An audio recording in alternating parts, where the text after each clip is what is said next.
This channel does not promote any violent, harmful, or illegal activities. All content provided by this channel is meant for an educational purpose only. কাটোয়ায় বোমা বাঁধতে গিয়ে ভয়াবহ বিস্ফোরণ, ধ্বংসস্তূপ হয়ে যাওয়া বাড়ি থেকে উদ্ধার ছিন্ন ভিন্ন দেহ। ঘটনাস্থল থেকেই গ্রেফতার তৃণমূলের এক বহিষ্কৃত নেতার ঘনিষ্ঠ এক দুষ্কৃতী। না, এই বিস্ফোরণের সঙ্গে শাসক যোগ এখানেই শেষ হয়। UEM Jaipur is a perfect target for prospective students aspiring for good jobs, good education with future-ready skills. ঘটনার পরই আরেক বোমা ফাটিয়েছেন কাটোয়া তৃণমূল বিধায়ক রবীন্দ্রনাথ চট্টোপাধ্যায়। তার বিস্ফোরক দাবি তিনিই ছিলেন দুষ্কৃতীদের টার্গেট। শুক্রবার সন্ধ্যের পর হঠাৎই তীব্র বিস্ফোরণের শব্দে কেঁপে ওঠে কাটোয়ার রাজোয়া গ্রাম। পরপর দুটি বোমা বিস্ফোরণ হয়। গ্রামবাসীরা বাইরে বেরিয়ে এসে দেখেন মন্টু শেখ নামে এক ব্যক্তির পরিত্যক্ত বাড়ি ও তার আশপাশে একাধিক চালাঘরে আগুন জ্বলছে। বিস্ফোরণের তীব্রতায় বাড়ির চাল উড়ে যায়, ভেঙে পড়ে বাড়ির দেওয়ালও। গ্রামবাসীদের দাবি, বিস্ফোরণের পর বেশ কয়েকজন দুষ্কৃতীকে দৌড়ে পালাতে দেখেন তারা। ধ্বংসস্তূপে পড়েছিল একজনের রক্তাক্ত লাশ। তার ছেলে ওই এইদিকে বেরিয়ে কিন্তু পালিয়ে গেছিল, তুফান বলে ছেলেটার নাম, বেরিয়ে পালিয়ে গেছিল। সিভিল পুলিশ আসি ছেলেকে ধরলো, ধরি তখন ওই দোকানটা আছে, ওই দোকানটার ওইখানটাতে দাঁড়াইলো। এবার তা করতে শুনলাম এইখানটায় একটা লোক মৃত্যুদেহ পড়ে আছে। পুলিশ ঘটনাস্থলে পৌঁছে ঝলসে যাওয়া দেহ উদ্ধার করে। গুরুতর আহত অবস্থায় গ্রেপ্তার করা হয় তুফান চৌধুরী নামের এক স্থানীয় যুবককে। এলাকায় সমাজবিরোধী কাজকর্মের সঙ্গে যুক্ত তুফান চৌধুরীকে তৃণমূলের বহিষ্কৃত নেতা জঙ্গল শেখের ঘনিষ্ঠ বলেই জানে এলাকার মানুষ।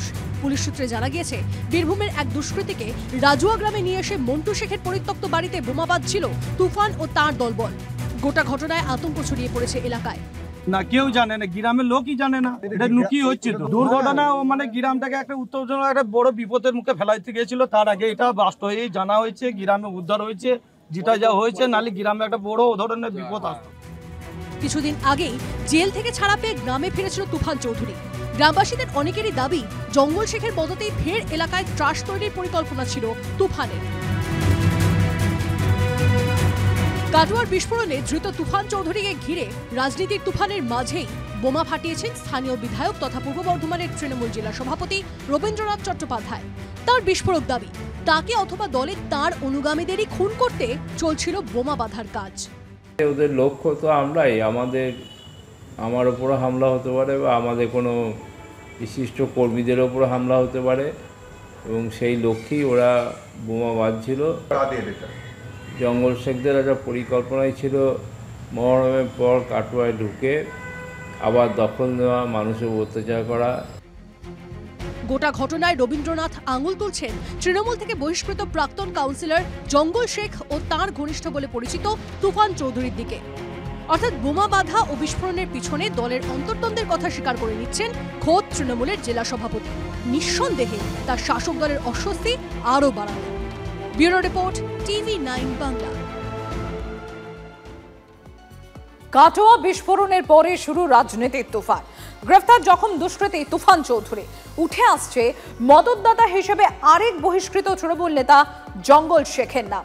খুনের ষড়যন্ত্রের অভিযোগ করছেন খোদ তৃণমূলের জেলা সভাপতি।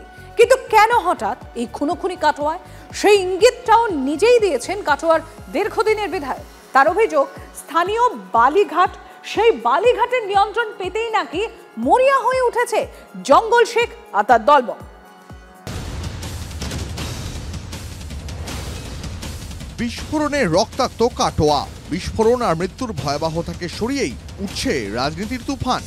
ঘটনাস্থল থেকেই পুলিশের হাতে পাকড়াও জখম দুষ্কৃতী তুফান চৌধুরীর সূত্রেই উঠে এসেছে তৃণমূলের বহিষ্কৃত নেতা জঙ্গল শেখের নাম। গোটা ঘটনায় জঙ্গল শেখের বিরুদ্ধে যিনি আঙুল তুলেছেন তিনি আর কেউ নন, গত 3 দশক ধরে কাটোয়ার বিধায়ক থাকা রবীন্দ্রনাথ চট্টোপাধ্যায়। তার অভিযোগ, তাকে মারার ষড়যন্ত্র করছেন জঙ্গল শেখ, তুফান চৌধুরীরা। তুফান চৌধুরী জঙ্গলের সঙ্গেই ছিল। জঙ্গল শেখদের একটা পরিকল্পনাই ছিল মহরমের পর কাটোয়ায় ঢুকে আবার দখল নেওয়া, মানুষের অত্যাচার করা, এবং যে কোনো সময় আমাদের পার্টি অফিসে আক্রমণ করা, আমাদের উপর আক্রমণ করা বা আমাদের অন্য কোনো কর্মীদের উপর আক্রমণ করা, এটাই টার্গেট ছিল। জঙ্গল শেখ এবং তার দলবলের হাতে আক্রান্ত হওয়ার আশঙ্কা করছেন বর্তমানে পূর্ব বর্ধমানের সভাপতি রবীন্দ্রনাথ চট্টোপাধ্যায়। কিন্তু কে এই জঙ্গল শেখ? কাটোয়ায় দীর্ঘদিনই বহু অপরাধের সঙ্গে যুক্ত জঙ্গল শেখ। নদিয়া থেকে মুর্শিদাবাদ পর্যন্ত জঙ্গল গ্যাংয়ের দাপট। কাটোয়া পুরসভায় তৃণমূলের কাউন্সিলর নির্বাচিত হয়। রবীন্দ্রনাথ চট্টোপাধ্যায় তৃণমূলে আসার পরেই জঙ্গলের সঙ্গে তার বিবাদ শুরু হয়। 2015-র একটি খুনের ঘটনায় গ্রেপ্তার হয় জঙ্গল শেখ। একের পর এক অপরাধের নাম জড়ানো জঙ্গলকে বহিষ্কার করে তৃণমূল। দল থেকে বহিষ্কৃত জঙ্গল শেখের রাগের মূল কারণটা উঠে আসে রবীন্দ্রনাথ চট্টোপাধ্যায়ের কথায়। রাজুয়া গ্রাম সংলগ্ন অজয় নদের বালিঘাট একসময় ছিল জঙ্গল গ্যাংয়ের দখলে। সেই দখলদারি ফিরে পেতেই হামলার ছক বলে আশঙ্কা করছেন রবীন্দ্রনাথ। জোর করে চালাতো, তাহলে এখন কি সেটাই পুনরায় আবার নিতে চাইছিল? সেটাও হতে পারে, সেই চেষ্টাও হতে পারে যে তাহলে একটা ফিনান্সের দিকটা আরো শক্ত হবে, তারপরে আরো ঘটনা ঘটাবে। তৃণমূল সভাপতি আঙুল তুলেছেন দলের বহিষ্কৃত নেতার দিকে, আর এই সুযোগে শাসক দলকে কটাক্ষ করতে ছাড়ছে না বিরোধীরা। তো ওনারা তো জঙ্গল শেখ নিয়ে এত ভয় কিসের জন্য? জঙ্গল শেখের আছেটা কি? তো তাকে, তার ফ্যামিলিকে তো সর্বশান্ত করা হয়েছে, সবাইকে জেলে ভরা হয়েছে, সব কিছু করা হয়েছে, জামিনে ছাড়া পেয়েছে। তাহলে নিশ্চয়ই শাসক দলের এমন কারো মাথায় হাত আছে যার জন্য আজকে সে এগুলো করার সাহস পাচ্ছে। রবীন্দ্রনাথ চ্যাটার্জির মতন মানুষকে মারার জন্য বোম বাজছে, এটা তো চারটিখানি কথা না।